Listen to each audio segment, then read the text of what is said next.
आज सर्व परतूर पत्रकार संघाच्या वतीनं उपविभागीय अधिकारी साहेब उपविभागीय कार्यालय परतूर यांना निवेदन देण्यात आलेलं आहे। पत्रकार संघाच्या वतीनं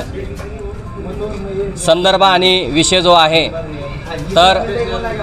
परतूर येथील CDPO रमेश कोळेकर यांना आमचे पत्रकार प्रभाकरजी प्रधान यांनी कॉल करून 176 अंगणवाड्यामध्ये महिला व बालविकास प्रकल्पाअंतर्गत जी योजना आहे त्याच्या माध्यमातून दरवर्षी जे काही अंगणवाडीसाठी साहित्य जे आहे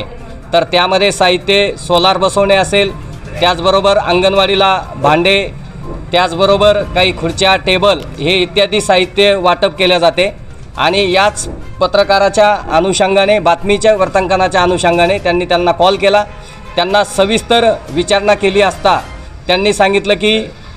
कारण की यापूर्वी त्यांनी सालगाव येथील अंगणवाडीमध्ये असणाऱ्या ज्या काही महिला आहेत आणि तिचं वय भरत नसल्यामुळे त्यांनी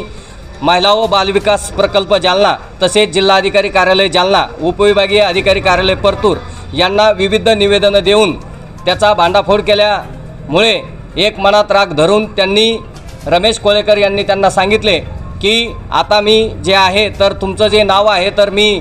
तहसीलदार मॅडम यांना सांगतो व त्यांच्या कानावरती घालतो। एक धमकीवजा पत्रकाराला देण्याचा जो काही मानस आहे तर त्या ठिकाणी CDPO कोळेकर यांचा तर नाही ना असाही प्रश्न आता पत्रकाराच्या मनामध्ये उपस्थित होत आहे। या सर्व प्रकरणाची तात्काळ चौकशी करण्यात यावी म्हणून उपविभागीय अधिकारी कार्यालय यांना निवेदन देण्यात आलेलं आहे। आणि जर या निवेदनाची पत्रकाराची दखल जर नाही घेतली तर पत्रकार संघाच्या वतीनं तीव्र आंदोलन छेडण्याचा इशारासुद्धा आज सर्व पत्रकार संघाच्या वतीनं तसेच पत्रकार संघाचे अध्यक्ष मुन्नाभाई चितोडा यांच्या अध्यक्षतेखाली एक बैठक व समिती गठीत करून या प्रकरणाचा छडा लावल्याशिवाय पत्रकार संघ राहणार नाही असं मी दैनिक बोलता महाराष्ट्र यांच्याशी सांगतो। महिला व बालकल्याण CDPO कोळेकर यांना मी फोनवर विचारणा केली की आपल्या तालुक्यामध्ये 176 अंगणवाडी, प्रत्येक अंगणवाडीला सोलार बसवण्याचं जे शासनाचं धोरण आहे त्यानुसार आपण किती अंगणवाडीला सोलार बसविले अशी विचारणा केली असता